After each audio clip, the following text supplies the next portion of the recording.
or have we started yet? I don't know. Are we recording? You already hit the record button, David? All right. Well, we'll keep it rolling. Harry Cohen, welcome to the show. It's great to be with you. Thank you for having me. Yeah, I and thanks for appreciate it. doing this today. You're a county commissioner, former member of Tampa City Council during Buckhorn era, right? 2011 to 19. That's right.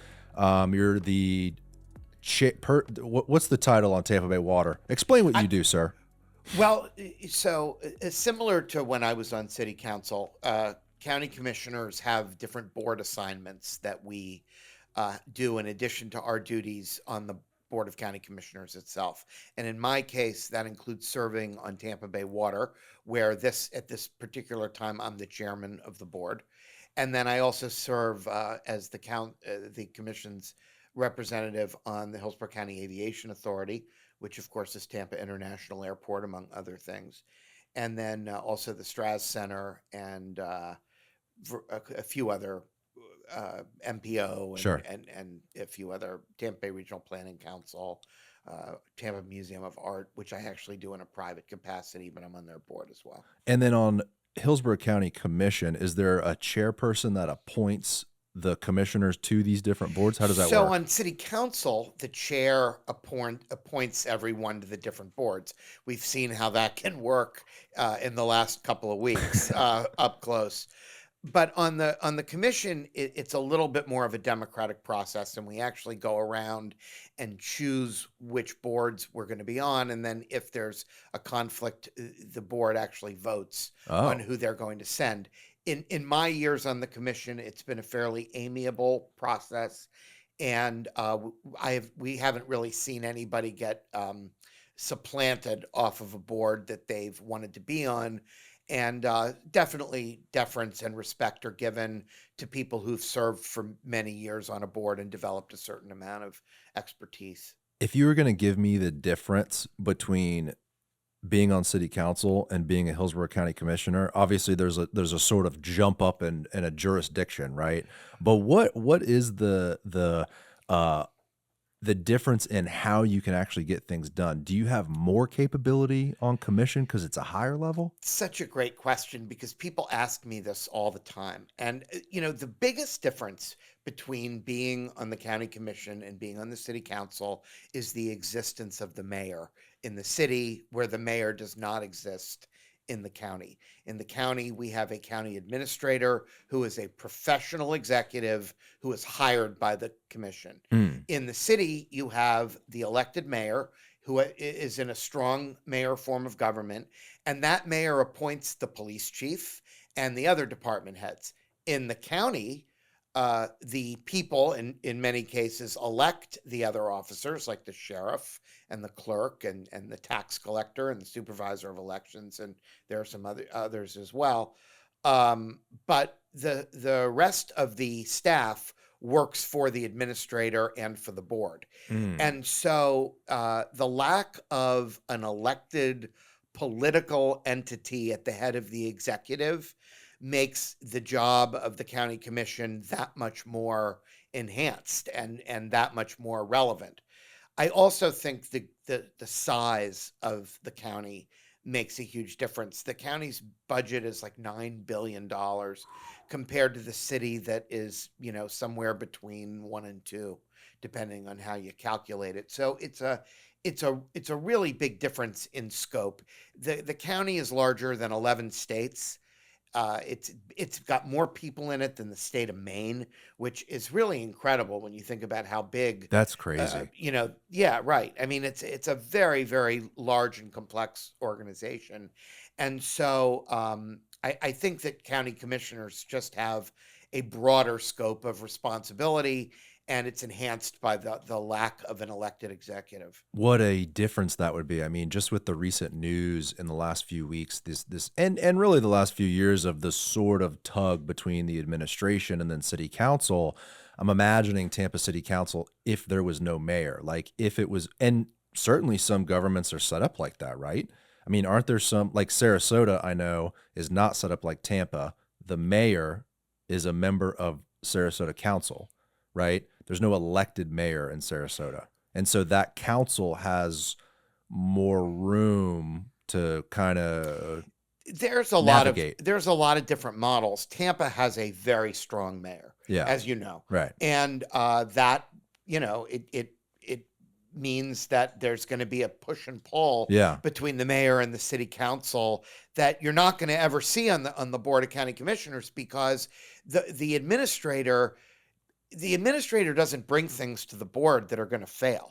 She brings things to the board once she determines that she has the votes for them. Like you said, she's the executive. She drives forward the policies of the Hillsborough County Commission. Correct. Whereas the mayor sets their policy and then gets 4 votes to be supportive of it. Set up in a similar way to the federal government. I mean, we don't have a Supreme Court, obviously, but you always have that sort of executive and then legislative push and pull, this sort of balance. Absolutely. And what's interesting is, people, there's a lot of discussion about the mayor and the city council and the way that they interact with one another. And the fact of the matter is that some of the tension is natural and good. Some of it, however, is counterproductive and ends up not being in the best interest of the community. And it's hard to find the best balance. I think this has been a particularly rough patch. Yeah.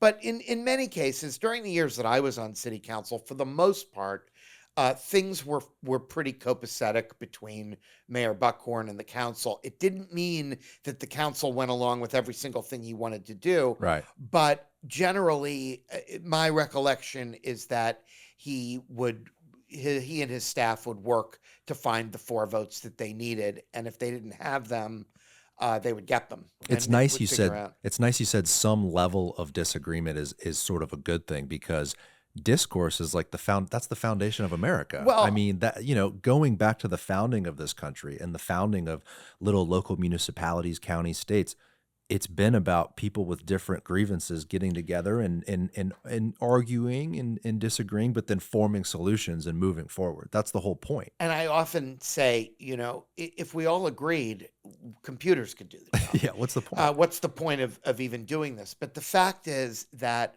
when we do disagree, at least on the county commission and when I was on the city council, usually it was because people really did have different views of how things should go. And sometimes you're in the majority in the vote, sometimes you're in the minority. But one of the things that you learn, whether it's city council or the county commission, is that there are multiple votes that are going to take place with the same group of people. So you can always find something to agree with someone on, and you will always find something to disagree with people on. So you have to find a way to work with people in both scenarios. And remember, on item 9, this is your coalition. And on item 10, it's going to change. And the person that was against you on item 9 is going to be with you on item 10. They're hashing it out as we speak today. Right, exactly. Today's Thursday. Yeah, I think when there's too much of a tug of war, what it does in the public, at least for me, is it's a little disappointing, because all we want is for city services to be great and for the roads to get fixed and have adequate sidewalks and good schools and have the police keep us safe. And when you see arguments in the government back and forth and pettiness and, et cetera, it's like, it's just it's disappointing. One of the things that I've noticed too is that it's usually over the petty things that the disagreements take place. On the big stuff, a lot of times, actually, there's less discussion and less attention.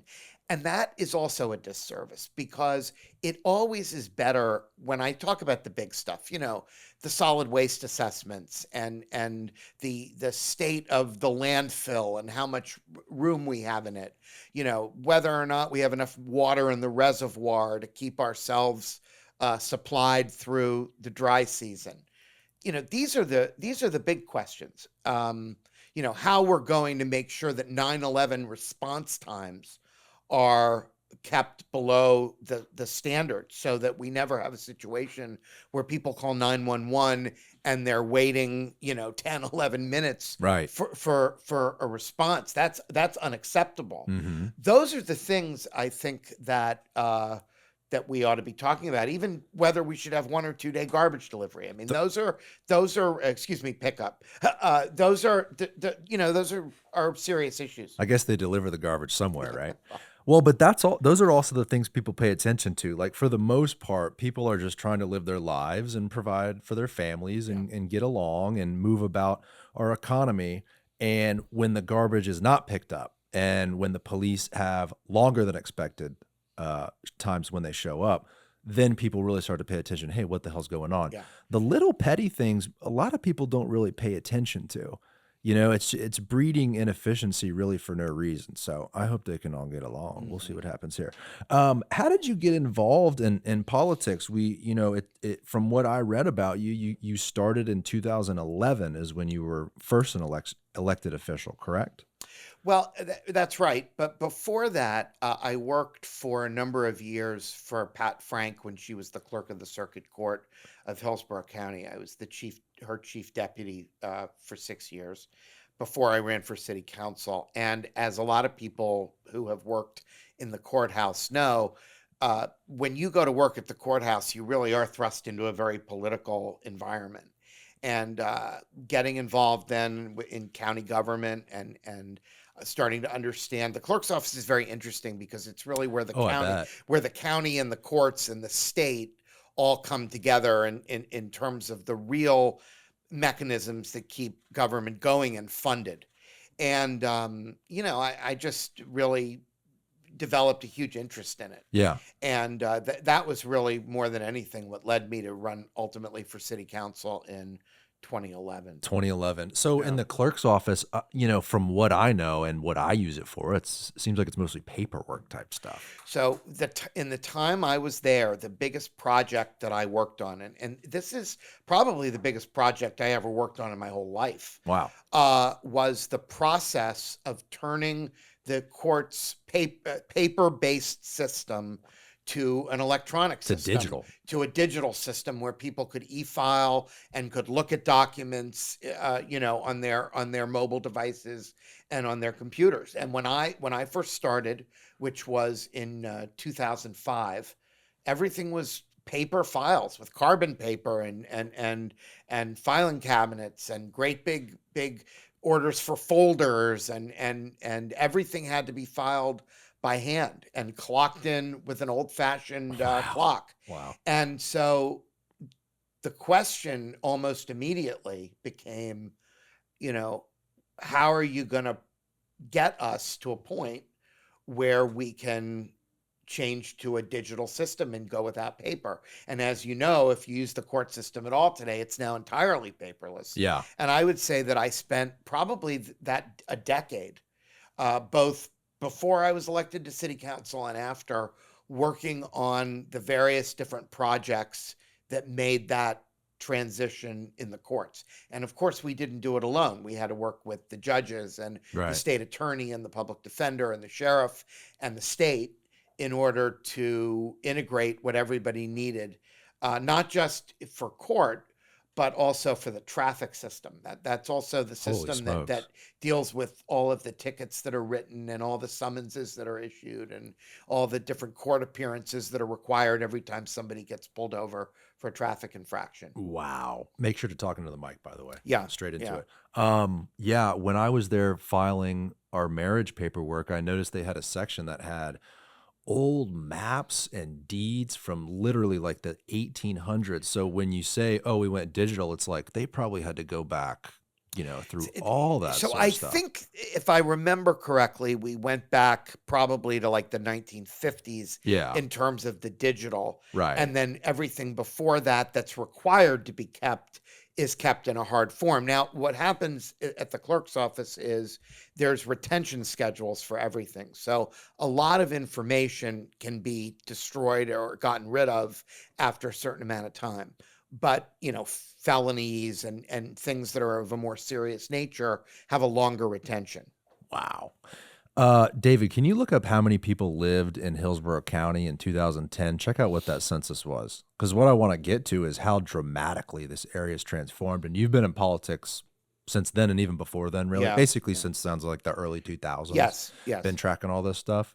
And like you said earlier, the population of Hillsborough County, I know, is more so than a few states. Maine, I think like the Dakotas and stuff Mhm. like that. So 2010 it was 1.2 million. When today it's what, million and a half. Today it's 1.5 million, and we expect that by, I think, 2028, 2029, we'll be at 1.7. So it's So no slowdown, so to well, speak. I think that there has been a certain slowing, but remember that the overall trajectory is still going to be upward in the coming years. I mean, when we're talking about our 25-year planning horizon, Yeah. we're planning for 2 million people. I mean, that is ultimately what it will be. Whether it happens a little faster or a little slower, that's ultimately what we're planning for. And I know that makes people very, very concerned, and it should, but it's not something that it's not something ultimately I think we're going to have a lot of control over. Yeah, that's the thing is, we can't stop people moving here. It's such a beautiful place. There's so many reasons to move here. We can certainly try to plan, we can certainly try to put things in place that help us at least navigate that Mhm. population. That's going to be wild, but it is what it is. It presents so many challenges on so many different fronts. In the county, then it means having to build many additional fire stations and to really enhance our public safety footprint by a lot, Mhm. both for the sheriff and for Hillsborough County Fire Rescue. It's a little bit less of a burden for the city because the city is so much more built out than the county is. So you have to assume that a lot of the growth is going to come to the outlying county. But stress on our water systems, stress on our wastewater systems, stress on our schools to make sure that we have schools in place, elementary, middle, and high schools, to accommodate this number of people. Uh, Certainly stress on our transportation infrastructure, which is still woefully inadequate given the size and complexity of the region. And if you look at the city too, I mean, this is just my opinion and my thoughts, and I don't know that I'm correct. This is just the way I think. But growing up in this area, driving around I-4 and 275, and Interstate 75 my whole life, I've just noticed how the cities are coming together, and these suburban areas are incredibly massive. Well, And do you remember that when I was growing up, the idea that you would drive on 580 to go to Pinellas, there was a whole swath, like when you're going out Hillsborough Avenue, where yeah, it would basically become rural before it would become urban again. right. What's now Oldsmar Yeah, and East Lake Woodlands and that whole area. That entire area now is a the whole suburb. thing. The Yeah. entire thing Well, even is a even straight more line. dramatic than You know? that, from Tampa to Sarasota. Oh well, yeah, I yeah. mean, that's 60 miles, and you go down now, and it's like, overpasses And and I-4 and I-4, State same Road story, 60, all the way to Lakeland. I mean, State so Road so 60 my also. and my thing is like these suburban areas require so much heavy lifting in terms of infrastructure and money. All the roads and the sidewalks, and like you just said, the fire stations and the schools that have to be built, the money that has to be invested to fit another 500,000 people in this county is unbelievable. And it seems to me that the more efficient way, if we could play God for a second, right? And we did say before that you kind of there's not a whole lot you can control in this, right? Market demand plays a massive role. But it seems like the more efficient thing to do if we could control this is to build the city up, right? To I'm not talking about South Tampa, I'm not talking about areas that aren't appropriate. I'm talking about like the actual urban core of Tampa. Build that up into a real city, adequate transportation in that city that can take on some of that burden of growth. I mean, No, if we no, are no question. right, I No mean, question. if you're going to say apples to apples and say where would you rather put the people, doesn't it make more sense economically to invest in the urban core Well, versus out, bulldozing the forest and tearing up the environment? so no question that you want to invest in the urban core, and particularly you want to invest in the urban service area, the area where you already have Right. the infrastructure in place. And our comprehensive plan in the county directs that 80% of the new growth should be in the urban service area, only 20% in rural. If something is proposed for the rural area, It can't go in consent. It has to actually come up in front of the board. That's the way it works in the county. But the fact remains that there's still a couple of other issues that drive some of this. Number one, a huge part of the urban service area is in the coastal high hazard area. And we know the huge part of the city is, but a huge part of the county is too. And one of the things that is a big problem for me in terms of improving any new development in the coastal high hazard area is that you have to take into account the ability to evacuate people and where you're going to put them if you need to evacuate them. So that sometimes means that some of the areas that are interior aren't necessarily really conducive to, they'd be perfect if it weren't for the fact that we know they're going to flood. And let's face it, we've already done a pretty not great job of building in all the floodplain areas. So Yeah. to exacerbate it is only gonna make it worse. And the evacuations are a big problem. So you have that.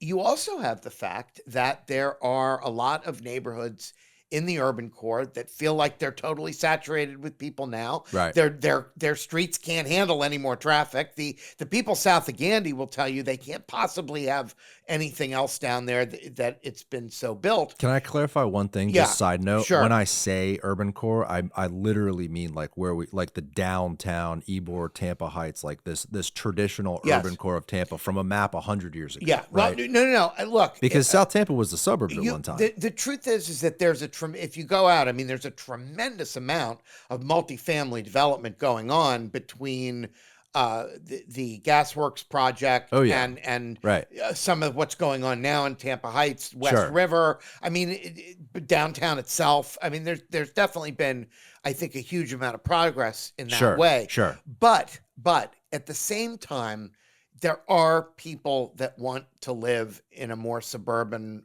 or a more rural type environment Within and- the city. Well, or in the county. I mean, Sure. I mean, Carrollwood, not etc. not everybody can afford to live in the city. I mean, that's another big problem is that the affordability issue drives a lot of this. One of the reasons that you see development that's more far flung is because you can get more for your money. Exactly. So you have all of these different competing interests that are working against one another. And I think when you look at the population of the county, you just put it up there and it's now about 1.5 million people. One of the things that means is that the ratio of people in the city versus in the county as a whole changes. And the county really has more political power now than it used to have. It used to be that the city was where all of the political power was concentrated. Now it's much more diffuse. It's diffuse not just in Tampa and Hillsborough County, but in Pinellas County, in Polk, and Pasco, and the whole region is Right. now a player at the table, not just the city of Tampa and Hillsborough County. And it means that there's a lot of different interests that have to be satisfied and a lot of different players with different needs. You see whenever something comes up related to widening I-275, it's always very, very controversial. And the reason it's controversial is because there are people that live in different parts of the region that view the project entirely differently from one another. Absolutely. And they're all right. Yeah. They're all seeing it from their point of view. And if I lived in Tampa Heights, I would view it one way. And perhaps if I live in Wesley Chapel, I view it a different way. Right. And they elect people that reflect their different views. That's right. And these people come and it's not a surprise that they disagree. They have different needs, they have different challenges, and they see the world different too. So we just put up something on our page about the Selman and some of the improvements they're making, which I think are fantastic. I mean, if you're going to have someone in charge of a highway through an urban area, you want Greg Slater. That guy, the way he's forwardly thinking about some of these things and the investment they're going to be making in this expressway is awesome. But you don't want a highway running through your downtown. And this is me speaking, right? So a couple people commented that they wanted to actually put another highway, maybe down Florida, because when you're coming north on the Selman, you got to get off. right? You got to go up North Florida through downtown and then hop on 275. And if I don't live in the city of Tampa, I'm just trying to get from Pinellas to Riverview or out in the East County, maybe I don't care. And so Well, there are constituents that, hey, all I'm trying to do is get to where I need to go quickly. That's it. yeah, I mean, there are going to be all kinds of So to your different, point, it's like, I might feel very strongly about our urban area and our downtown, and hey, we don't need another highway. But then you've got people in the county that work in Pinellas or work in South Tampa or live in South Tampa and need to get out East County. They have a totally different paradigm. That's right. I would remind everyone they have the Selman connector that does hook the Crosstown Expressway to I-4, and that if you're going to East County, you can use that But it'd be faster through downtown. to do what you're suggesting. But yes. Well, I think this brings up maybe some of the animosity running through government at all levels today. We just are dealing with an unbelievable amount of people that live different lives. I mean, you might be on an acre in a big, beautiful home out in Odessa or something, and that person sees the world differently and has different needs of someone that lives in a flood zone in South Tampa. Especially someone that's received in South Tampa all of these single-use 300-unit apartment building with no commercial use at all. Where do you think all those people need to go when they need to get their goods and services, right? They're all going to hop in their car, further congesting those little areas. I don't think personally those developments have any business in an area like South Tampa, but we can dig into that later. I just think that that's probably the reason why the world today and American politics is a little bit feisty, is because we all live such dramatically different lives. Like our grandfathers, 100 years ago, 50 plus years ago, it was like, everyone lived in a sort of similar way, We give a lot of lip service to the word diversity. The word gets thrown around a lot, but really, when you look at the diversity in Hillsborough County and in Tampa and this entire area, it's much more complex than just black white or rich poor or old and young. It's a combination of all those things, but it's so much more than that. And one of the most significant diversity elements is geography, is rural, urban, or suburban. The person who lives the urban lifestyle versus a person who lives a suburban lifestyle versus a person who lives in the rural area, a truly rural area, they have vastly different needs. They have vastly different things that they want. Now you layer on that age and race and gender and ethnicity and all the other different things, and you have a melting pot with a lot of different opinions. And you have some people that would love to see a train go right through the middle of the city, and another group of people that say, under no circumstances do I want my tax dollars going for anything that's going to subsidize the city dwellers. And then there's a whole nother group that are wondering why we're not using our waterways more effectively to move people around. I mean, duh, we have that transportation asset, right? The Yeah. entire bag. To me, that's a great asset. And if we wait long enough, and if we continue to spin our wheels and get nothing done, we will end up, maybe being able to cart people around with drone technology or Well, that's exactly or right. volocopters. Or Let me ask you a question, since you said sit around and get nothing done. And this isn't like, I'm not trying to bait you or anything like that, but you've been in government. Yeah, sure. Right? You've been in government. Yeah. And you're saying spin our wheels and we've got nothing done. Well, I'll tell you exactly what I mean by love that. it. When I ran for mayor in 2019, before I was on the board, we had just passed the All for Transportation initiative in 2018. It was a full cent sales tax for transportation, and it was voted on by a majority of the population. A majority of the city of Tampa voted for it, and a majority of the county voted for it.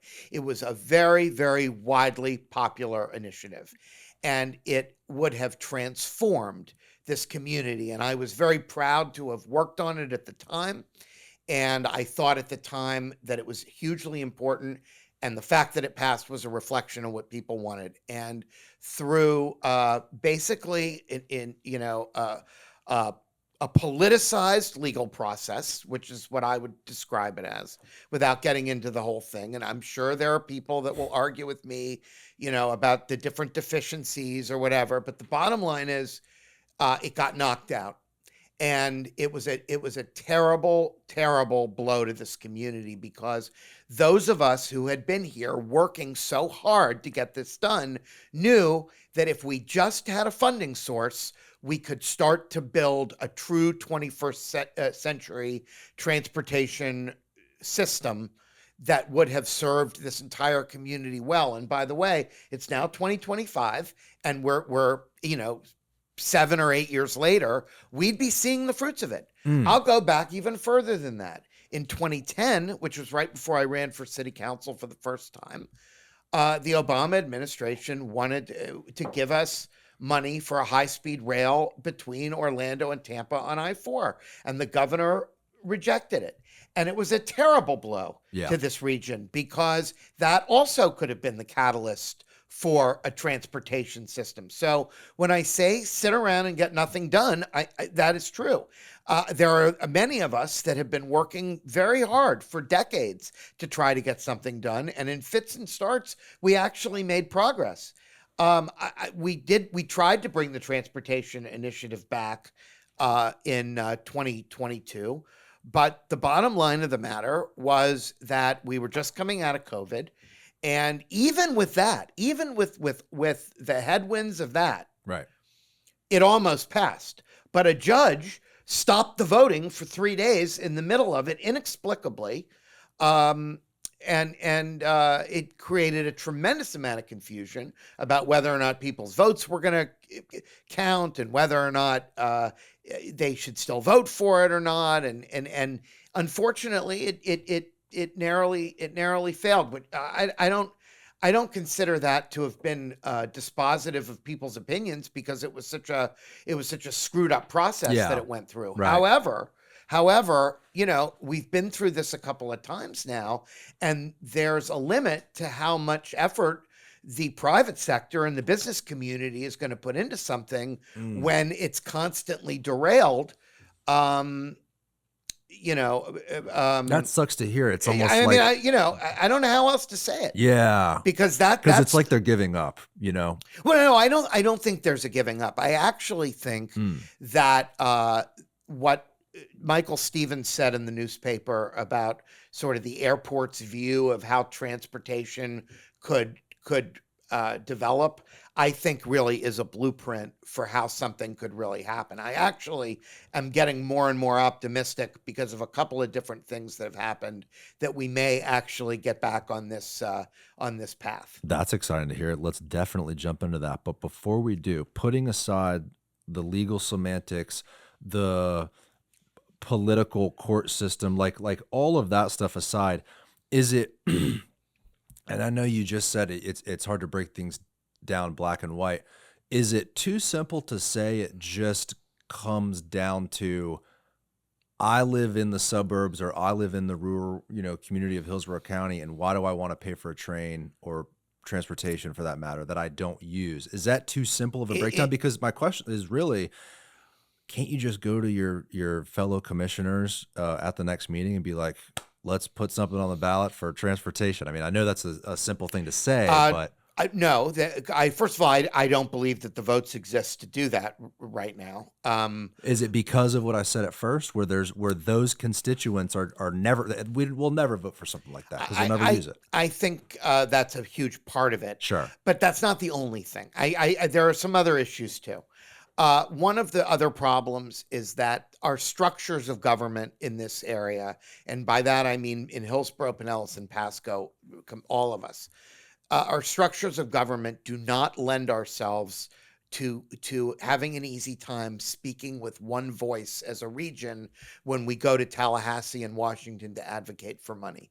Unless everybody is on the same page, and when I say everybody, I mean all of the governments in those 3 counties, and then we were able to push our respective legislative delegations to line up behind the thing that we all say that we're for.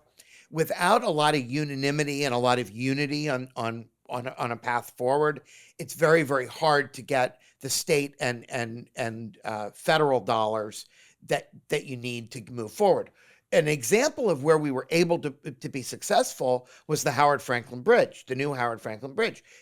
Everybody agreed that that was the number one priority, that we needed to get it done. We were able to come together. We were able to use our legislative clout to push to actually have it happen. And the good news about that particular bridge is that it does have a corridor built into it that could be used for transit. Right. So you don't have to redevelop the wheel to reinvent the wheel to get across the bay. That will be something that we'll be able to utilize should we be able to come up with a plan that goes across the bay. And there's 7 county commissioners, right? In Hillsborough. And so the Board of County Commissioners, is it set up like council in that a few are districted and then there's some countywide? There are 3 countywide and 4 districts. And I represent the district that is mainly Western Hillsborough County, town and country, and a big part of the city of Tampa, West Tampa, South Tampa, downtown, Davis Island, Channel Side, the port. So talk about that melting pot. I mean, you've got some suburban areas all the way down to Big Bend Road. Oh wow! On the coast of Tampa so Bay. So you've got constituencies that are absolute urbanites. I mean, yeah, but I also have West Chase, so it's a real. That's kind of an interesting. It is balancing act it right is. there. I would say that though that in my case, I have probably at least no district is more urban than mine is. Okay. So there definitely so it sort is of leans, you could say, towards maybe what people would think. Urban and suburban only. I don't really have any true rural areas. Politically, like as a politician, do you feel like you're led by your own ideas and initiatives, or do you lead in your office by really gathering from your constituents and then forming your own decision-making process? Like, how does that work for you as an elected official? Both. And I think that any good elected official is going to have to draw on both. Yeah. There is no shortage of emails and calls that come into my office with people expressing their views on a wide variety of subjects. And we absolutely pay attention to everything that comes in. And I always take great interest in what people have to say, particularly on land use and zoning matters, where they are usually speaking about something they're intimately familiar with, because it's usually something right in their neighborhood. But I also have to draw on my own knowledge and years of experience. And also I have to listen to what the other commissioners have to say. In many cases, both on city council and on the county commission, I'd be asked to make a decision about a neighborhood I don't live in. And if there was another member of that board who lived in that neighborhood, I would always be very interested to hear what they had to say about it. Doesn't mean I would always necessarily knee-jerk agree with them, but I give great deference to that. I would, as I would hope they would do with me, right, when it's in my neighborhood. There are a lot of issues that come up, though, where I really don't have a lot of public interest, and I'll get very little feedback from the public. And in that case, I do have to just rely on. I'm not allowed to talk to the others because of the Sunshine Law, so I have to rely on my own knowledge and research, and also rely on the staff, and rely on what Bonnie Wise, the county administrator, and Christine Beck, the county attorney, tell me. And if I don't have confidence in the staff, that's a big problem, because I need to be able to depend on the fact that when they tell me something, it's I can take it to the bank. We are very lucky in Hillsborough County, in my view, to have Bonnie Wise as our county administrator. She's been the county administrator since shortly before I started on the board in 2020. And I haven't the slightest idea what her politics are. She does not play the commissioners against one another. And, she plays it very, very straight and down the middle. And I think that that's as it should be. Yeah, that sounds super important. Yeah. Absolutely. Did you find a map, David? I'd be curious to see those different districts of Hillsborough County Commission. So you're South Tampa, Davis Island's downtown, Downtown. and then wrapping around to West like Shore, the airport, and then it goes up all the way up to like Linebaugh Avenue and goes west, and yeah. then takes in West Chase at the northwest corner. Isn't there something at the state level regarding sunshine? Like they want to do away with it or something like that? Did I see something? There was one of the commissioners, Commissioner Cameron Cepeda, had put on our legislative agenda this year a proposal to advocate for. Oh, this is a perfect map right here, David. Yeah, there you go. So you're District 1. I'm District 1. Now, that's both water and land there, but you can see faintly where the coast is. Right. I'm essentially almost the entire coast of Hillsborough County. Very interesting. Very Town interesting. and country. Sunshine's a weird one because That's Forest Hills up in the corner. on one hand, the idea is great. Every meeting is public, so the public knows exactly what's being talked about. But then on the other hand, number one issue I would imagine is it would be a little bit more difficult to push forward initiatives if like the commissioners could have a private meeting and really hash things out and really talk about certain issues, Sure, then sure. come back to the table and say, here's what we've kind of decided. A constituency has already voted those people in and trust them and has picked them to be the And elected that's official. what members of Congress and the legislature do. They're That's not that's my governed by that. point, right? It's like, to me, Yeah. that's the more efficient way to do it. You know, it's a tough thing because Yeah. it, on the one hand, it would be more efficient, but it would certainly be an opportunity for there to be shenanigans as well. And I think True. that's where the problem is. There is no question that if we could talk to each other privately, it would make things smoother. I think though that the public's right to know what's going on has trumped that. The proposal that was put in was to get rid of it, and it created quite a brouhaha, as Yeah. you can imagine. Right. And the county didn't ultimately move forward with that as an initiative. But in fairness, in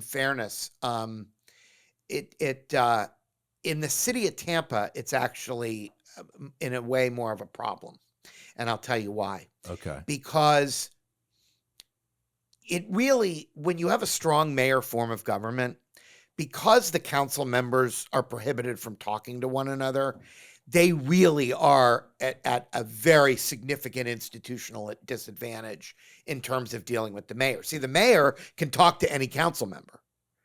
It's the council members that can't talk to each other. And so it really does put the mayor in a position of tremendous power. In the county administrator can talk to all of the commissioners. The commissioners can't talk to each other. But the county administrator works for the commissioners. It's a different relationship. It just isn't. Huge difference, It's just right? a different dynamic. Right. You know? Yeah. Yeah. I mean, I'm on the Citizens Advisory Committee. We have to operate under sunshine, and that's fine. It is what it is. It's the law, and I certainly don't want to break it. But it does come with a challenge where we've only met like 2 or 3 times, and I'm such a nerd for this stuff. I'd love to get together with these people, whether it's individually, a group, 2, 3 of us, whatever, and like really dig in and try to come together on some stuff. And what do you think? And what do you think? I think it would be helpful, but I also believe it could breed shenanigans, and you wouldn't want that to happen. Maybe, with today's technology, there could be a happy medium where, like, if we were both on a county commission, we just have to record it and submit it. Is that legal? Is that how that could work? I mean, well, the way that the law is written, anytime that there's discussion of an issue that's going to come up, the meeting at which it takes place should be noticed. Yeah. And minutes should be taken. And if there's going to be a vote taken, you need to also have public comment. Yeah. So, when you say, is that legal? Well, it wouldn't be noticed. And I guess that the recording could count as minutes, but it would still have to be properly noticed. Kind of a gray area and Yeah. also a new area too. Like there's some people on the advisory team with me that I would love to get on the podcast. And I respectfully asked the city, the legal department, hey, is that okay? And they're like, no, not really. I'm like, forget it. Like, I don't want to Well, screw that part up. of the issue with the Sunshine Law is you're also supposed to avoid the appearance of violating it. So even if you go out to lunch with someone who you have a sunshine relationship with and you don't talk about anything that you're not supposed to talk about, you could be criticized simply for even appearing together in public. Now, I think at some point you can take these things a little bit too far, because I will tell you, you're not prohibited, if you're a city council member, you're not prohibited from having a personal conversation with your colleague, and you're not prohibited from talking politics with them. You're not prohibited from talking about who's going to run against who and rumors that you're hearing about people's candidacies. So the line like is super thin. The line is things that you can reasonably anticipate will come up for a discussion or vote in front of the board that you sit on with this person. So, for example, if I'm on the county commission with someone and they're interested in talking to me about something that I'm involved with on another board that I sit on that they're not on, is that a violation of the sunshine for them to ask me about that? Yeah. It's tricky. Well, I think the problem too is it might breed intermediary people. So that's another piece of it. You can't do one way what you can't accomplish the other way. I'm not allowed to use you as a conduit to go and say to one of my colleagues on the commission, Harry can't say this to himself, but he's going to vote no on what are you going to do? Sure. It doesn't. You can't. You can't do that either. And that person is the one who's breaking the law. They are putting themselves in jeopardy if they do that. That's interesting how that'll all. Do you know where that went at the state level? Is that still being kind of evaluated to get rid of sunshine? I don't think there was ever a. I don't think there was. You said someone was talking about it. So every year, the county puts together, the city does this too, a legislative program of things that we're going to ask the legislature to consider. In my case, it's, usually septic to sewer, money for septic to sewer conversions would be one. One of the commissioners suggested asking the legislature for Hillsborough County to formally ask the legislature to get rid of the sunshine law. Okay. She ended up walking that back. Well, it's a weird thing to suggest. It's kind of tricky. On Michael Stevens, I can't wait to talk about this sort of stuff. And I know you've been a huge advocate for transportation, and I know you want to see a successful transportation system here in the city, in the county, but the region, like you've described. And I love the idea of coming to this. I want to give people choices. Yeah. It's not that I'm not like anti-car or anything like that. I want people to have choices. Right now, they have no choices. We have an underfunded anemic bus system, and either, if you're not on that, either ride a car, walk, or bike. I mean, that's basically your choices. And I think that to have a real transit solution that people could depend on, that was convenient, that was comfortable, air conditioned, that would go a long way toward improving the quality of life in this region. And it would have the effect of getting some cars off the road and reducing traffic, because some people would make the choice to use it. So it's about the freedom to choose and the variety of transit options. Yes. Yeah, that makes sense. There's no one solution. I mean, even the ferry system could be a part of that, right? Yeah. Now, Pinellas, what's going on with Pinellas County? Because Pinellas County, we just read yesterday, wants to buy a couple ferries, but they want to use Hart's money to do it. So at some point, I'm not an expert on this, and I don't sit on the Hart board, so I can't exactly explain it. But my understanding is that Hart is in possession of some federal grant dollars, about $5 million or so, and that it has to be used in relation to a ferry, and that they could assign it to Pinellas for a ferry transit purpose if they wanted to. That's sort of the most that I know about it. I read that and I immediately thought, why would they want to? I mean, Well, I don't think they can use it for anything else. but even still, I mean, I read so much and talk to so many people on the show about HART is desperate for money. It's the most underfunded system in the nation, something like that. Or, it's always a money question, right? This new millage increase could be great. We should talk about that for sure. But if HART has such a money problem, why would they give away the $5 million? Because I think, and I can't tell you this 100% certainty, but I think that it can only be used for a purpose that they have no ability to use it for. So either the money's going to go back to the federal government, or they could assign it for this use to another agency. And Hillsborough benefits, by the way, because the ferry system goes between Pinellas and Hillsborough. Theoretically. Yeah. And it makes sense that we or PSTA or someone locally would own these ferries, and then you hire out an operator to figure out the schedule. I mean, to have this entire contract go away to some company, I mean, that's the reason why that whole thing got screwed up, right? Is because the ferry company that Hillsborough County had contracted, the boat they wanted to use down here got switched for one up north, which was slower, less efficient. That's exactly what happened. And the Hillsborough County Commission said, well, forget this deal. The deal's off. I mean, basically, right? Yes. Is that a problem? That is what happened.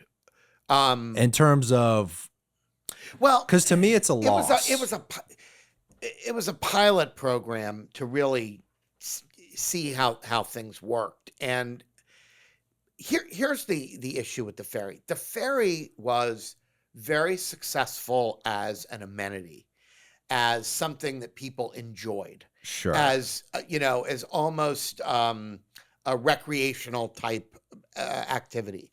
But the ferry, I don't think, proved itself as an actual commuting option for a significant number of people. And I think that in order for now, a ferry could be that. Okay. But I think this was not that.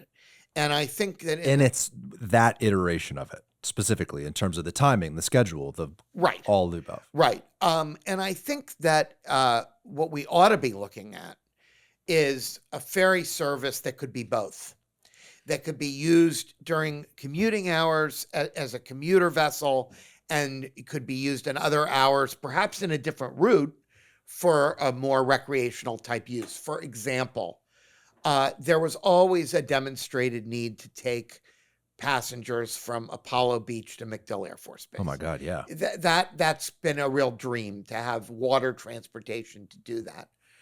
But it doesn't necessarily mean the vessel has to be used for that on Saturday night. Maybe on Saturday night, the vessel could go from Tampa to St. Pete. So on something like that, if we can just focus on that, to me, it's a no-brainer. What's the holdup? I mean, I know that's kind of a question that might take a while to explain, but is that not an obvious thing, we should be doing in this area? I mean, you go to the Northeast, they use their waterways for transportation. We're surrounded by water. I voted for these. I voted for every iteration of the ferry project that I could, in order to get us to try to get us toward that. And the majority of the votes just isn't there for this stuff. I know you can't speak for other people on the commission, but and by the way, in fairness to them, because I want to be, there are people who believe that we need to spend every dollar that we have repaving roads and fixing potholes and sidewalks that need to be repaired. And that's not a crazy view. Mm-mm. It's just that not everybody shares exactly the same priority. I obviously think that that's a priority. I just think that there needs to be money for other things as well. Some are a little bit more doctrinaire in saying, until we get done with our multi-year backlog of these types of projects, we can't spend any money on other things that we might want to do. I know it is logical, hence all for transportation, and why that was such a loss, because that really was the answer to some of these prayers, right? I mean, how do you quantify the effect that had on the region? That could you say that set us back a decade or more? I think a generation.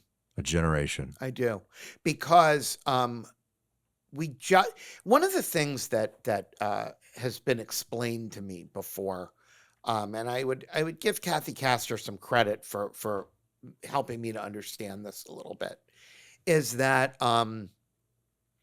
it really helps when you're going for federal and state dollars if you're not starting from scratch.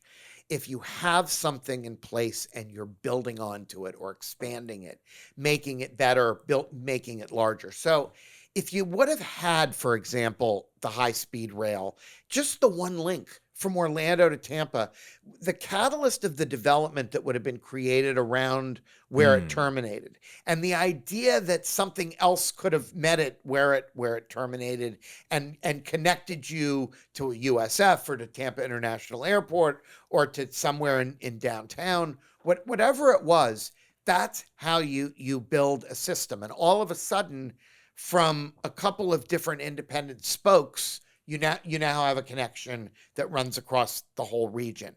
And I think that our inability to start has been a crucial problem for us. My hope is that the city's streetcar expansion project might act as a catalyst toward that type of a beginning.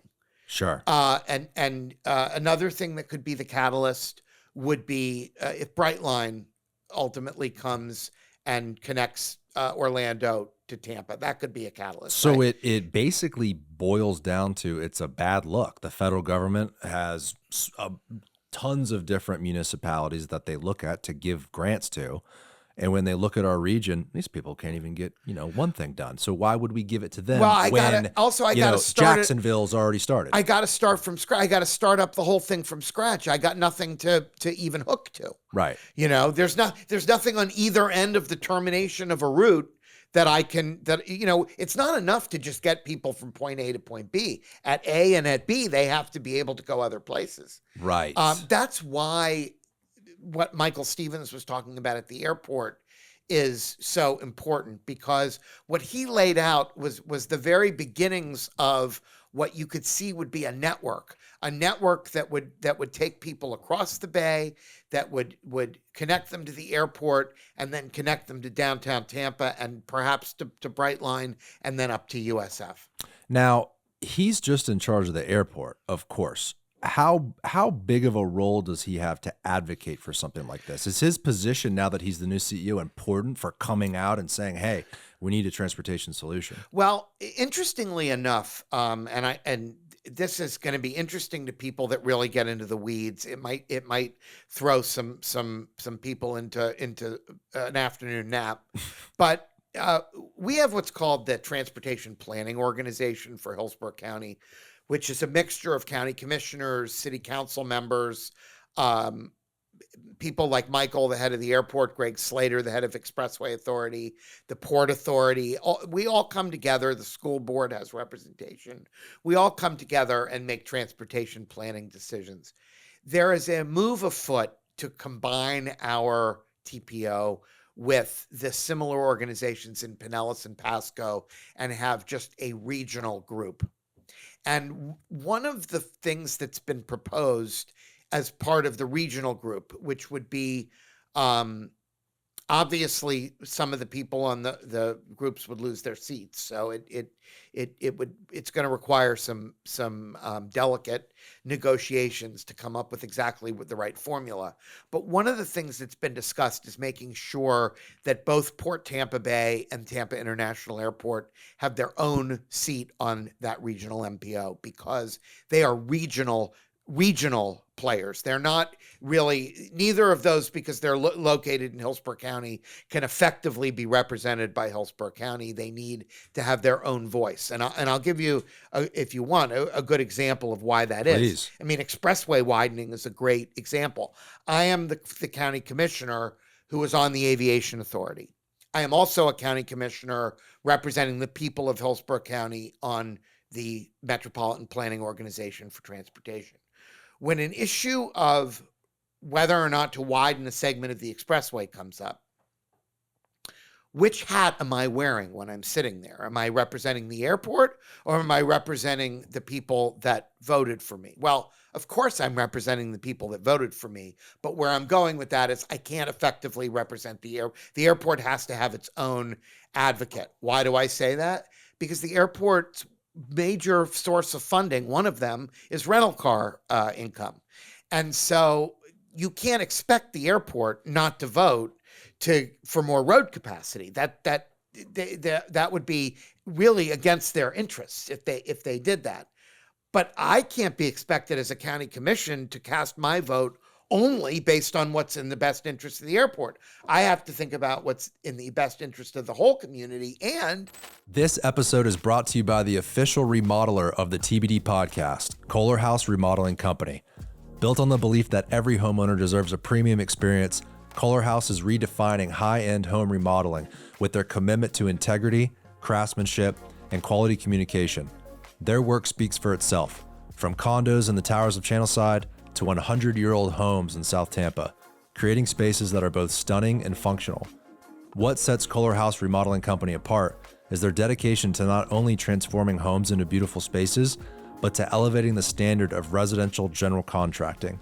From concept to completion, every detail is handled with care, ensuring a process that's as smooth as the results are impressive.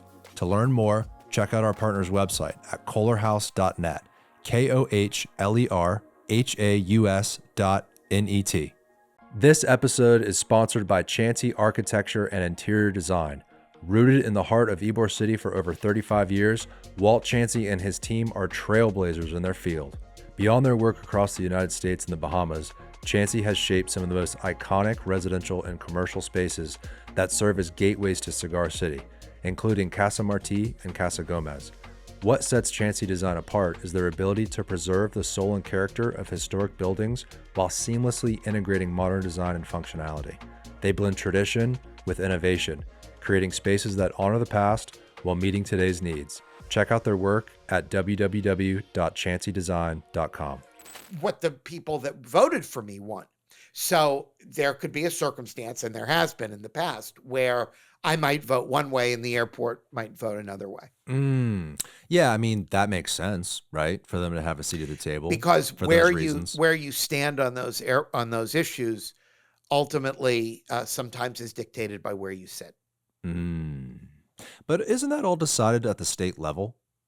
No. The number of seats and who gets what seat? It has to be blessed by the state, but it would be a locally generated plan, and then all three county commissions would have to approve it, and the city of Tampa would have to approve it, as well as the largest city in the jurisdiction, and the governor would have to approve it. It would have to go through a lot of different. So there's a few layers to work through there. So then what's the sort of like study group that would put together who gets what seat? I mean, is it what you just described, those jurisdictions? Yeah. So the way that it's been, I think, formulated is that Hillsborough County, let's say, for example, that Hillsborough County got 8 seats on a new board.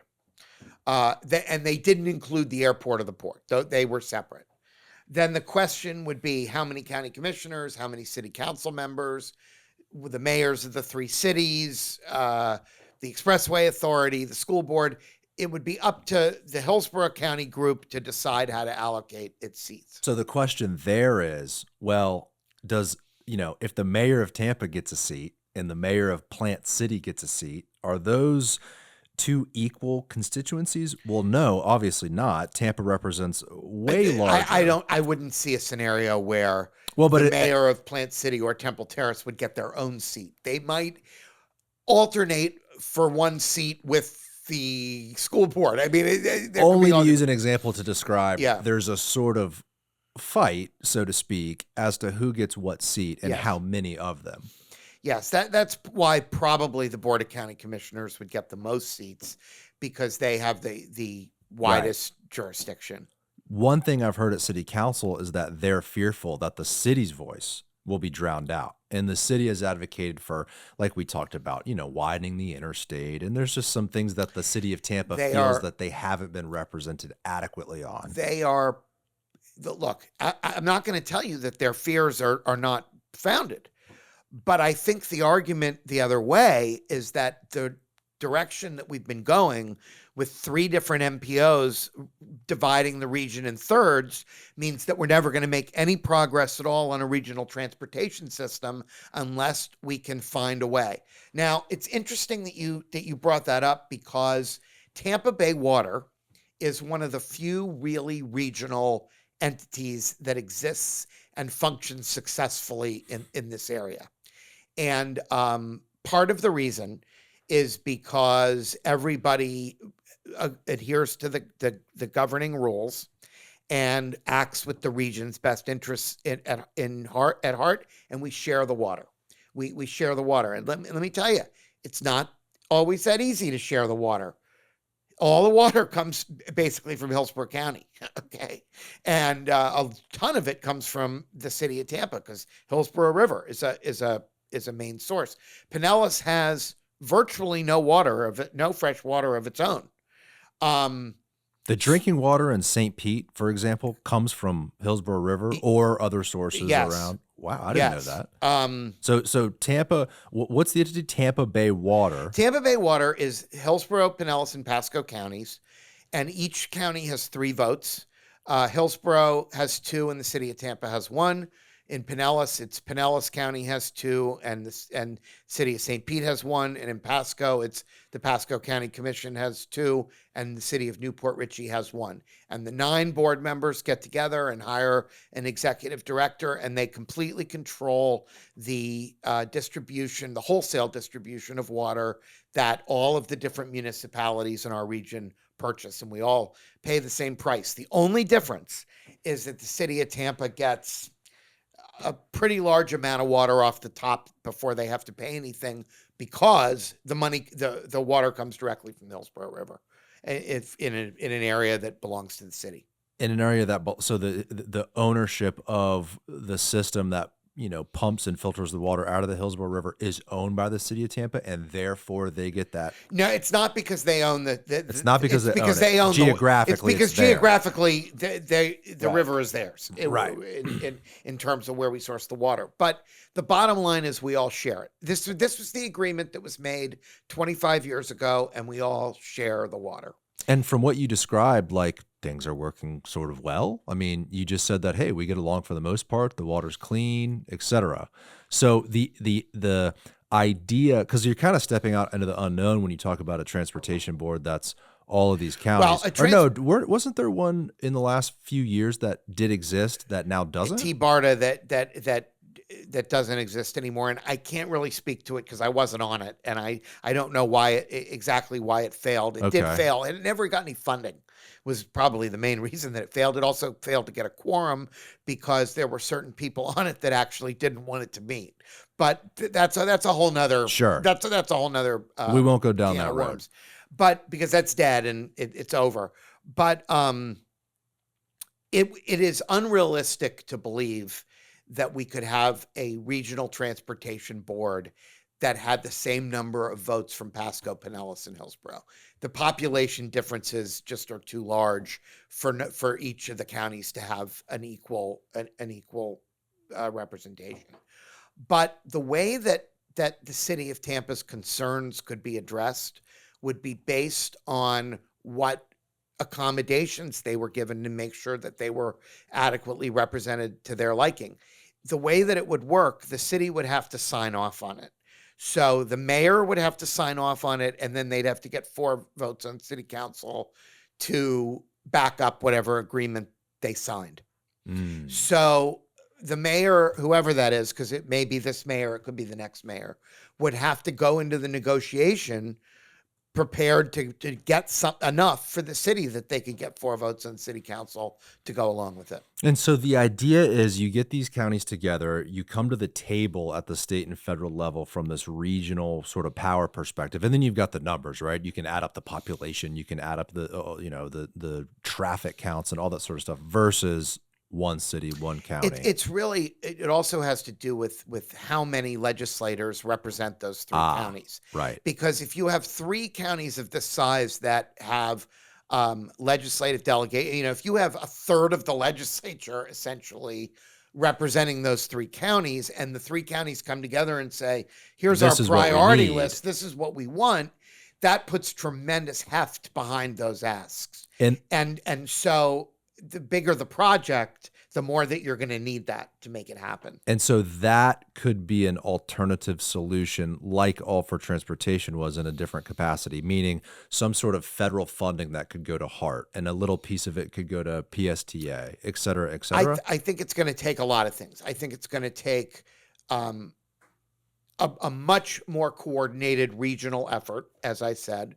It's clearly going to take money. There are some opportunities for money that are available now, but there's no question that it's going to take money. It's also going to take both the public and private sector to get behind it and want to make it happen. But there's some real upside to this. Where we have seen where transportation is built out the way we're talking about, the development opportunities and the density opportunities around them become enormous. Right. And so you could see a real, when you talk about the affordable and workforce housing issues, putting housing right next to reliable transit is a very, very effective way of solving both problems. And right away now you've got commercial activity around it. And one of the things that I've been told about Brightline is that it's probably a 10-year horizon. That's perfect because we can be ready for it. We can get ready for it now. We can start building out now so that when that thing lands, it actually connects right into something where we can move people all throughout the rest of the region. That sort of spoke you just talked about. And look, if a baseball facility could be part of a transit facility, that would be a tremendous way to kickstart it in one place. Where do you hope to see that? But you don't need that. You could do it without it. But sure. you can do it with what's already happening at Gasworks, what's already happening at West Shore.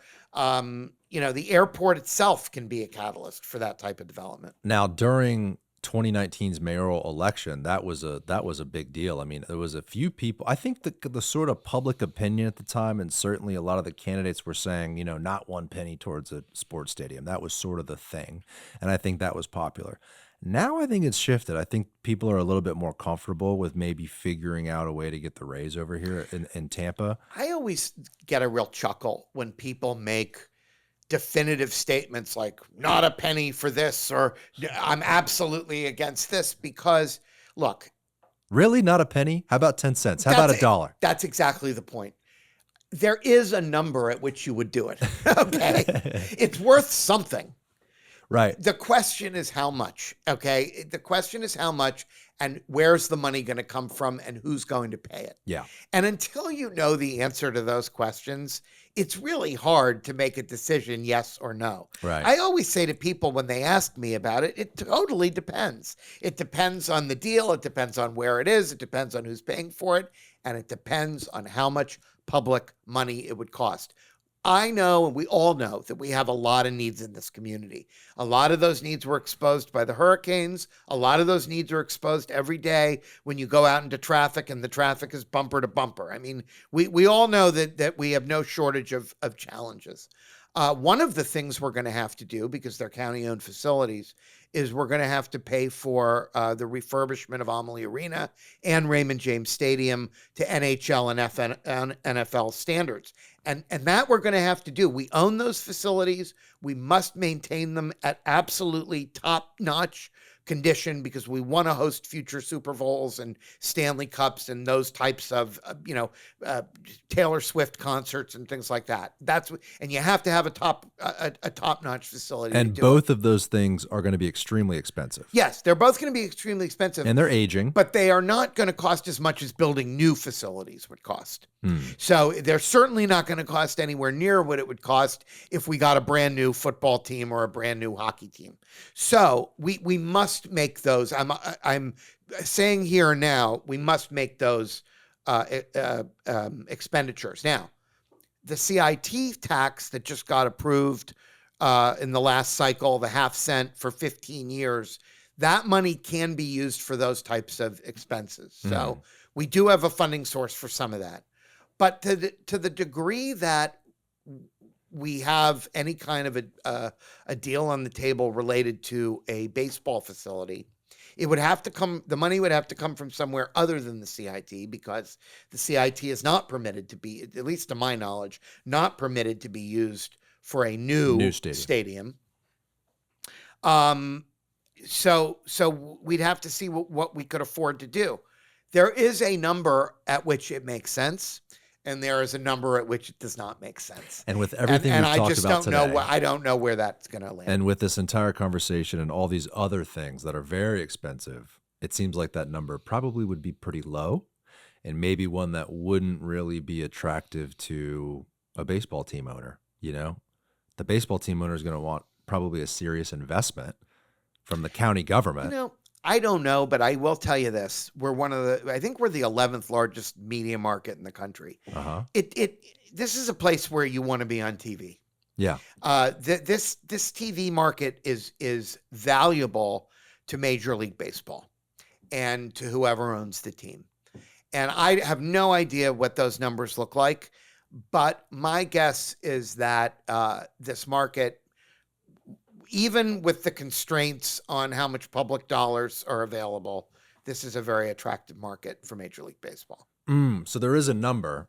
It's just a matter of what that number is. Well, it's also a question of what it would be used for. Is it infrastructure around the ballpark? Is it the ballpark itself? I mean, there's a big difference between those things. I mean, do you anticipate anything coming up in the next few years? This saga has obviously gone back and forth for, I feel like, 20 years, but I don't know. I mean, I don't get the sense that anybody knows right now what is actually going on. I think there's a lot of question as to whether or not the team's going to be sold, whether or not this Orlando thing is for real. It's just very difficult for me to know. I will say this, and there are people that disagree with me about this. But I think that when Rob Manfred, the head of Major League Baseball, says that he doesn't want the team to leave the region, I don't know if he thinks that the whole I-4 corridor is the region, and whether or not he would consider Orlando somehow different than if it went to Charlotte or someplace that was another television market, or not television market, excuse me, a whole nother market. The I-4 corridor to me might, in his mind, be somewhat fungible, and I just don't know that.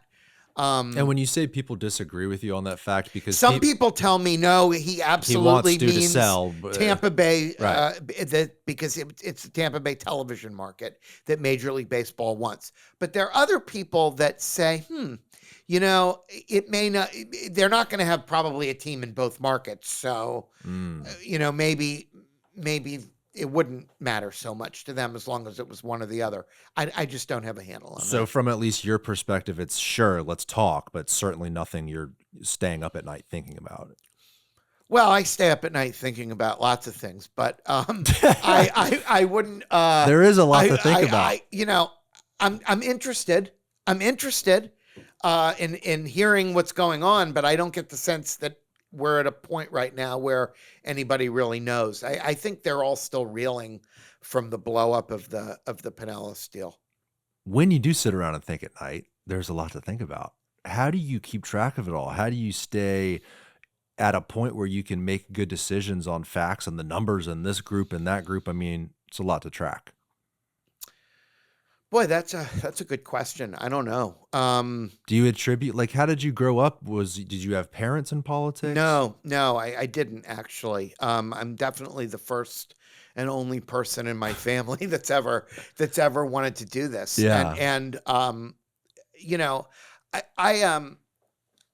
not really sure the answer to the question you asked, but I will say that I really enjoy the process. Yeah. I am.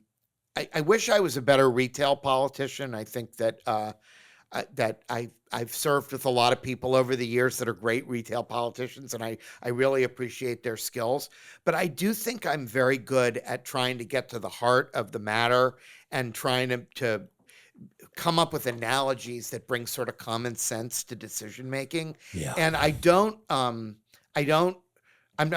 really a very non-ideological person. I'm a pretty pragmatic person, and I try to look for creative solutions to problems, and I try to build consensus and figure out what we can get 4 votes for. That when I was on city council and now, my real focus is I listen to what everybody says and I think, Mm. what could we conceivably get out of this? When we were having the discussions about the continuation of the CIT, there were a lot of people that wanted it to be for longer and they wanted more for the schools. And then there were some that wanted it shorter and they wanted nothing for the schools.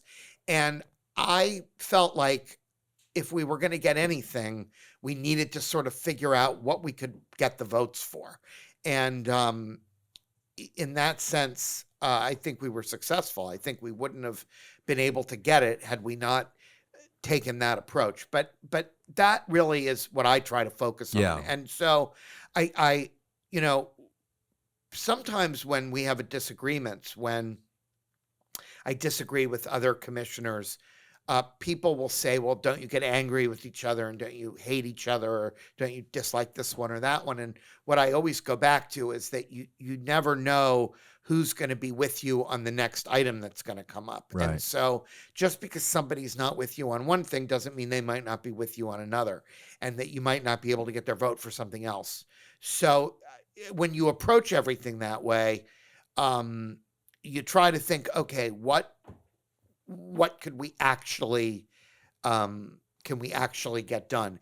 And I have no idea where we are in baseball. I have no idea. Yeah. There are some people that have said that nothing, and there are other people that have indicated they'll go for just about anything. But my guess is that most commissioners are somewhere in the middle, Sure. and that they and this would make sense of the council members in Tampa as well, that they want to see the deal and they want to see whether or not they can make it make sense. Yeah. Put it in front of me. Let me look at it, and then I can make a decision. Let the professionals in our finance office say to me, this is something we can afford, or this is something we can't afford, or this is what we could do that isn't going to take look, if I've got to make a decision between baseball and building fire stations that are going to make sure that 911 calls get answered and our response times are prompt, I can tell you right now, the 911 calls are coming first. But not everything is an either or. And so we need to really find out what we would be capable of contributing to that kind of an effort. So relying on staff, those experts within the county government and outside that are contracted, and a solution-oriented approach is how you do it versus, well, I'm a conservative, so I'm voting this way, or I'm more liberal and I'm voting this way. Like, you don't box yourself into certain ways you think about things. It's more so, what's the challenge in front of us? What do these people think? What do these people think? What are the facts? And then let me form some common ground to actually get something done. Yeah, with a few exceptions. And I mean, like when they wanted to take fluoride out of the water, I hit the roof because I think that's a terrible, terrible decision from a public health point of view. And so I wasn't particularly interested in having any negotiations over that. I mean, there are certain lines in the sand that you draw over certain issues. But no, for the most part, you have to be open to the horse trading that, because of the Sunshine Law, it takes place in public. It has to take place in the boardroom, in the place where the public can see it. And maybe that's why that's a good thing, is because that dialogue and the discourse happens right there. So there's more of an on the table approach to these things. It can be frustrating for people when they watch it because they think, oh, why does it have to be so messy? Or, why is it get nasty? Or, watching the sausage get made is not necessarily always appetizing. But it is very healthy. It is very healthy to see how the process works and how a really good argument with people that actually feel passionately on different sides of things, how it can produce a good result if those people are in good faith committed to coming together. Let's talk about the airport and where this potential extension could go. I mean, have you seen anything on the radar about plans? I know they've talked about like West Well, Shore, Kennedy, in between 275. Like, where could this thing conceivably go? so it's very important to know that FDOT purchased a piece of property right off of I-275, basically right next to where the Charlie Steakhouse is, Right. the old DoubleTree Hotel. I think you're zeroing in on it, and that has always been viewed by FDOT as a potential multimodal hub of some kind. The airport's people mover train that goes out to the rental car center already extends all the way out to Boy Scout. Get them both in view, David, so we can see where this thing is exactly. On the left, top left, David, the rental car center. You can kind of Right see there, the train. right It's like there. a monorail type. Well, it's not a monorail, but it's an elevated. Right where that traffic circle is sort of the end of that piece there. Right. So it's not terribly far to get to 275, and then of course you've got the interchange, which could that right away could be used, I mean, for some purpose. You have West Shore Plaza, which is a great big blank canvas right now. I mean, there are redevelopment plans for it, but nothing's come out of the ground yet. Nothing's actually happened. So that's there. There's always been talk about the Jefferson High School site on Cypress and whether or not the school board might be interested in swapping that out for something at some point. I'm not saying they are. I'm not saying they're not. I'm just saying it's a big piece. There also is some land on Del Mabry near where the current Raymond James Stadium is. Right. The point, there's International Plaza. Not to say that it would be replaced, but there's an awful lot there already that could perhaps be used in some way. There's a way of tying all this together, and if you can get it to that Cypress Street 275 location that FDOT owns, that can get you to 275 and to the right of way that you need to make your way across the bridge, and also to make your way to downtown and toward the Brightline station and eventually toward USF. And here's the other piece of it, I think, and this is where Michael Stevens and the airport comes into it. Michael had a really, really interesting take on the relationship between Tampa International Airport and PI, the St. Pete Clearwater Airport. You know, all the years that I've been on the Aviation Authority and basically around the community, we always talk about Tampa International Airport as though St. Pete Clearwater Airport doesn't exist. Like, ignore it. It doesn't exist. It's not, it's not a player in any of this. But what Michael has sort of come up with, which I don't know if he came up with it, but it was the first time anybody really ever said it to me, was that instead of focusing always on expanding the current Tampa International Airport, because once we build out the 16 gates that are part of Airside D, we're coming close to the maximum capacity. Think about Chicago with Midway and O'Hare, or Dallas with DFW and Love Field. You could have one airport, St. Pete Clearwater, that services some of the lower cost and discount airlines, some of the newer startups, and then have more of the premium service operating, the old carriers like United, Delta, American, the foreign carriers, the international flights operating out of Tampa International. Now, what do you need? What do you need to make that really work? You need a connector between the two. You've got to have a way. And they're not that far apart either. They're not that far apart. And the biggest thing between them is the Howard Franklin Bridge, where we have the right of way to put something. Bingo. Well, if you made a connector like that, that could be itself the catalyst for the beginnings of a transportation Boy. system that come in from the airport and then move in toward downtown Tampa. I love the and vision. Brightline. I mean, it's very, very interesting. For sure. And well, it sounds like look, I mean, this region, no one is unfamiliar with the tug and the issues we have in transportation and we've had for so long. When you start to lay this out, it really makes a lot of sense. And let me say something else from the point of view of the airport. And Joe Lopano said this to me before he left. I have always seen in the airport's like vision of the future, I've always seen the concept that ultimately they would build another terminal identical to the one we have, and that it would have air sides and gates spiraling from it, just like the current one, and that the two terminals would be essentially connected to one another, and that the new one would go north of where the current one is. But what Joe Lopano said to me was, if you ever wanted to do that, you would build that entire new terminal to service all those new gates and air sides, and you'd spend all the money to build it. Billions. And you wouldn't have one new gate. Because in order to have one new gate, now you got to build an air side to service it. Think about it. The terminal itself doesn't actually complete what you need. You then need the air sides and the gates. So the amount of money that you have to spend to go from the maximum number of gates that you have available to you at the original current terminal to more gates, it's enormous price per gate. Hence the reason you'd bring pie into the conversation, St. Pete's Airport. I mean, then that really solves for these extra gates. And you're not spending however many billions it would take to do that. Right. I mean, it may be that one day there needs to be another terminal, but you could build an entire another terminal and you still don't have an airside with gates that actually... And you also don't have the runway capacity. Well, and let's say, too, that the only reason why this is the best damn airport in the country, the only reason why it's set up like that was forward-thinking people in, like, the 1960s. The spoke design at that time George Bean, it's brilliant. That was a very progressive, like, forward-thinking thing to do, was to design it like that. And look how far it's taken us. It's taken us, like, 50, 60 years into the future.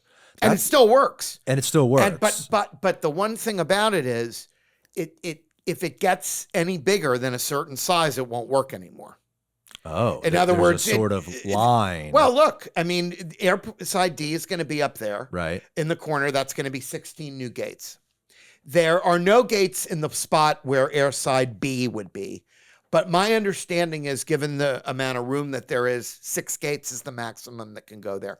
Once you've done that, you're done with that building. It can't handle anymore. And if you added, then it's just a mess, and no one wants to do that. Yeah. So they're focusing on St. Pete's Airport to sort of be a catalyst along with Tampa International. When you say they are, I mean, this is a conversation at this point. But this was something that when we were discussing him taking on the CEO role, he articulated this as a possible vision for Tampa International Airport's growth that had the added benefit of also maybe being a catalyst for a transit connection between Pinellas and Hillsborough County. It's a great thought, and I really appreciate the fact he's thinking forward like that, just like George Bean thought very forwardly when they designed this airport and did this whole spoke design. Zoom out a little bit, David, because I want to touch back on this sort of rail where you could link to the Florida Department of Transportation's property. You mentioned International Plaza, and then you mentioned the West Shore Mall redevelopment. Holy smokes, you start connecting those dots. If you can get off, let me get off my plane, stop at International Plaza, let me get a belt, and then I can go downtown and stay at a hotel. And let me add one other thing.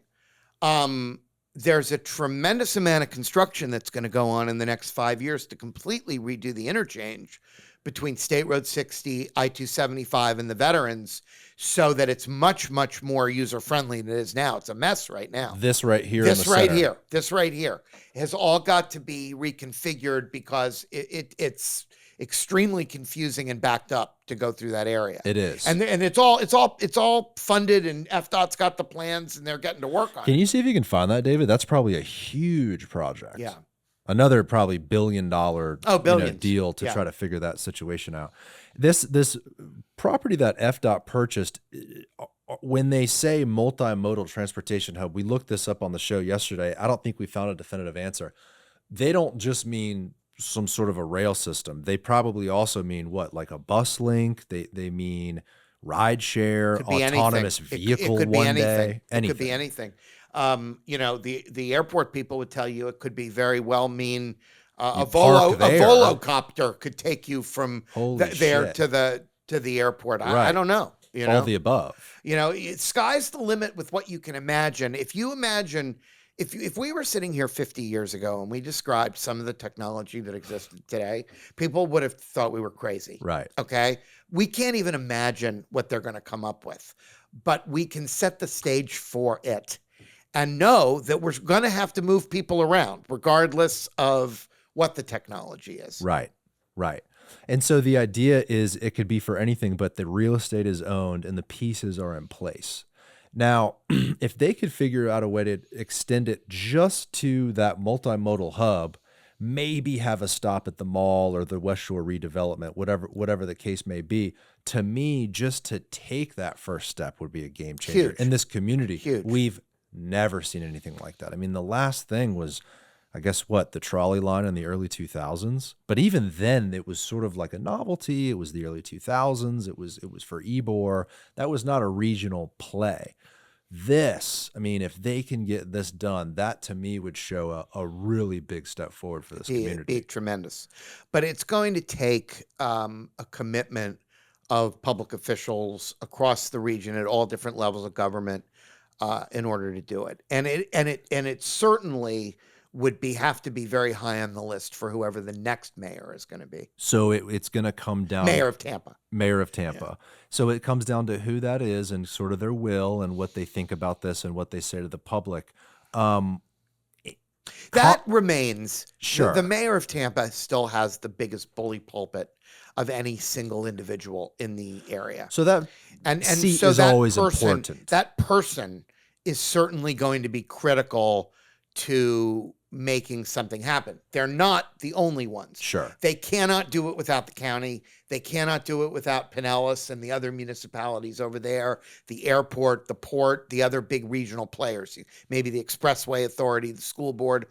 But the mayor of Tampa has a bully pulpit that is particularly if you're trying to bring people together on a major infrastructure project, that bully pulpit still really commands a lot. Do you think that there was ever a mayor in your lifetime that you remember that sort of had this like regional voice? I mean, nothing against Jane or anything. I don't know that she's that voice, and I don't even know that she's supposed to be that voice. But my question is there a politician you can think of that was the mayor that kind of like spoke for the whole region? Well, I mean, we are Tampa Bay. I think that the further you go back, the larger percentage of the regional population lived in Tampa. Right. So the mayor, by virtue of how many people they represented, was more powerful because that was the big enchilada. I also think because of the size of the region isn't what it is today. I think I just... Are you unplugged? I think I just unplugged. Oopsie. It's just headphones. People can still hear you. Okay, hold on one second. Yeah, that's something, we've talked today about regionalism, and we've talked about this planning commission, transportation planning commission that would be multi-county. To me, as a part of that, moving forward, the mayor of Tampa, the next mayor, or even the current one, it might take more of a role and sort of that spokesperson. They might. One of the things that I think is dicey for them is that other people want to be the spokesperson too. Right. The mayor of St. Petersburg or Clearwater or the chair of the Board of County Commissioners. There are other people that view themselves also in that role. That often comes up during hurricanes. The county administrator is really in charge during the hurricanes, and that has over the years with different county administrators and different mayors. Sometimes that's been more of a rub than other times because the mayor is used to really running the show, and during that type of an emergency, the county really becomes the primary entity. but going back to your question, I think we're in a new time. And what that is that the region is much larger and more dynamic than it used to be. And the city of Tampa is a smaller portion of the region than it used to be. Mm. So balancing that, recognizing that the mayor still has that bully pulpit, but recognizing that Hillsborough County is the big enchilada. It's got, if there are 2 million people in Hillsborough County and 400,000 live in Tampa and the others are in Plant City and Temple Terrace, that means 1 out of every 4 people, or 1.5 million people, live in unincorporated Hillsborough County. And that's what we're headed toward. So Hillsborough County is going to have a big part to play in whatever happens. And it's going to be very important for tomorrow's commissioners, or today's commissioners tomorrow, to use that bully pulpit, hopefully saying the same thing as the mayor and the people in Pinellas and Pasco, speaking with one voice, saying, Yeah. this is the vision that we see for the region. When you look at Pinellas County, I want to say they have how many municipalities over there? I Like mean, 24 or something. that's insane. And then Hillsborough County, with 1.5 million people, only has 3. Mm-hmm.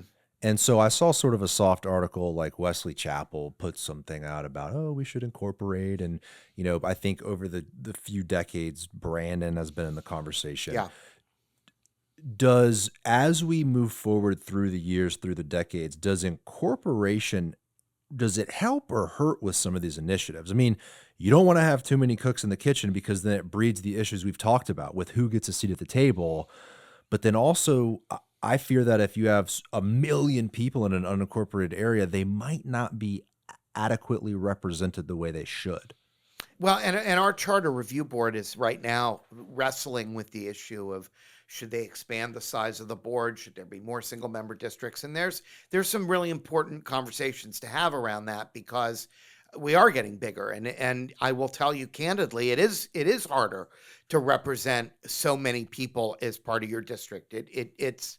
What's the population of your district? It's more than the population of the city of Tampa at this point. So it's roughly around 400, give and take 400,000 people. So or maybe it's 350. I mean, it's a big number. Yeah. And so it's and for the county-wides, I hear them pointed out all the time, they represent as many people as the governors of 11 states. So that's a big job.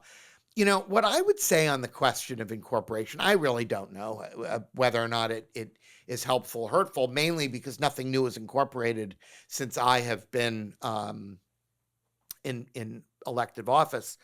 But what I would say is that it would take an enormous amount of energy and effort to make that happen. Mm. And I think it would be better to actually expend the energy and the effort towards something substantive, not towards something that is ultimately just going to change the way things work procedurally.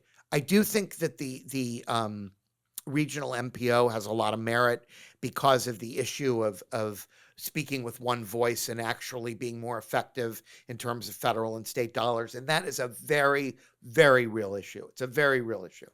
But I think that rather than worrying about incorporating, people that want to get active ought to get right into the meat of the issues that they want to see changed. As a Hillsborough County Commissioner, do you talk with other commissioners in surrounding counties related specifically to how they do things? And, Pinellas does it this way. That's interesting. Maybe Hillsborough should consider that. Because how many municipalities again does Pinellas have? I think 24. I mean, that's fascinating to me. So it's a really good question. So I am one of the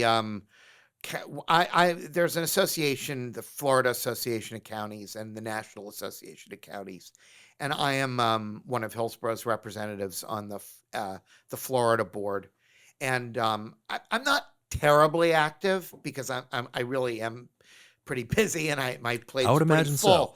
But I really, really do enjoy hearing how other counties do things and getting advice from them. And so usually once or twice a year, I do have a chance through those organizations to get some best practices and to get some ideas. And the other commissioners do that as well. Particularly hearing from other Florida counties is helpful Right. because, the further you get, the more they really have different problems than we do. For sure. But some of the things that we have in common, when it comes to dealing with storm amelioration and, seawalls and mangroves and water quality and things that are really unique to Florida, we absolutely do interact with one another Collaborate. and collaborate. And what's even more important is our staffs collaborate, because that's we have really, really high quality staff, both in Hillsborough County and in some of the surrounding jurisdictions. And these people, elected officials come and go, right? But staff are, well, and quite frankly, and this should not come as a surprise to anybody, the quality of elected officials varies greatly. There are some that are really, really talented. And there are others that aren't as talented. I mean, sure. It's a mixed bag. But if your staff is good, and if you have a good administrator and really good professional, I have such respect for the people at Hillsborough County Fire Rescue. I can't even tell you what professionals these men and women are. If you have people that are of that caliber, as we do in Hillsborough County, then you really do have a leg up, because you have people that are being innovative. And City of Tampa has some excellent people too. I'm in no way leading them out. And Pinellas has some very, very competent These people. are the people that truthfully keep this whole society, frankly, rolling forward. I mean, in the last 2.5 years since I've done this show, I've paid so much more attention to all this stuff. And I'll watch the, Hillsborough County meetings and the City of Tampa meetings. And the thing I find in both are these staff members that have such a dedication to their specific roles and their specific departments, and the numbers and the nuances of different departments and how they work together. It's fascinating stuff. And God, without those people, none of this would work. And I have to tell you, during the hurricanes, you could see this expertise really at work for the public. Yeah. And these people took a lot of abuse because people got blamed for a lot of things. And they know that's coming too. But the truth is, they worked very, very hard. They really, and I have to tell you, with all the problems and different things that happened to us during the storms, the fact is that our biggest job was to keep people safe and to keep people dying from dying when we had multiple storms, one after another. And for the most part, we really did a great job with that. We really and truly did. And my hat's off absolutely to the staffs. But here's the thing. Good elected officials can come and go. You have a lot of variance in quality. If you have the good staff, they will make sure that everything stays on the straight and narrow. If there's anything that government is truly for, when you bake it down all the way to the foundation, it's when disaster strikes, there are people that are in charge that can facilitate safety. And again, like you just mentioned about different municipalities around the country, like, hey, hurricanes are a part of our life here, dealing with, living in Florida. It's the price we pay. When I got elected to Tampa City Council for the first time, I remember sitting around with all the other newly elected council members, and our land use and zoning responsibilities were explained to us. And I said, I can't believe this group of people is going to decide land use and zoning issues. That is absolutely outrageous. But what I didn't know was that we would have a tremendous staff that was going to hold our hand through it and teach us how to do the job well. And that's exactly what happened. And they ended up being really good at it. And an interesting thing that I've observed is the current Tampa City Council has, I've watched them learn. It's kind of fascinating. Mm-hmm. A few of them that I've tracked for a few years have literally gotten better at understanding some of these real estate things that I know, because that's what I do professionally. And you watch someone from a couple years ago say something and you're like, that's not at all what that means. Yeah. And then now they can articulate it and explain it and make a decision. And you would not have that without a good staff. So hats off to the staff people. It's true. Harry, this has been really fun. I appreciate you being here today. It's my It pleasure. was almost 2 hours. I don't want to keep you all day. If people want to get in touch with you or follow along, are you active on social? Do you keep up with people? Not terribly. I wish Okay. I could tell you I was better at that. You know, I have two legislative aides, one who speaks fluent Spanish, because that's very, very important in my district to make sure that people have access to services that speak Spanish, because we have a large Spanish speaking population. But what I really pride myself on in my office is that if you call us, and it's 813-272-5470, or you send us an email, coanh@hcfl.gov, we will get back to you and follow up with you, and we will quarterback your issue with the county staff. Now, can't always promise that it's going to come out the way you want, but I never go to community meetings and have people come up to me and say, I called your office and nobody ever got back to me. We get back to people, we follow up, and we work with the staff to try to help people get their problem solved. I can't always get your sideway fixed or your street paved, but I can at least get an answer of when it's going to happen or why it hasn't happened, and put it in front of the person that can make it happen if something needs to be done. And you probably love when people reach out, because then you know what issues are important to your constituents, right? Like, if you never heard from people, you can't keep track of areas where you don't live, and you don't, I mean, it's a big what do you district. think is the thing that is the biggest issue with my constituents right now? Because it is, there's Hurricane season starts in 2 weeks. You got it. You got it. That Yeah. that is number 1, 2, and 3 of what people want the county government to know.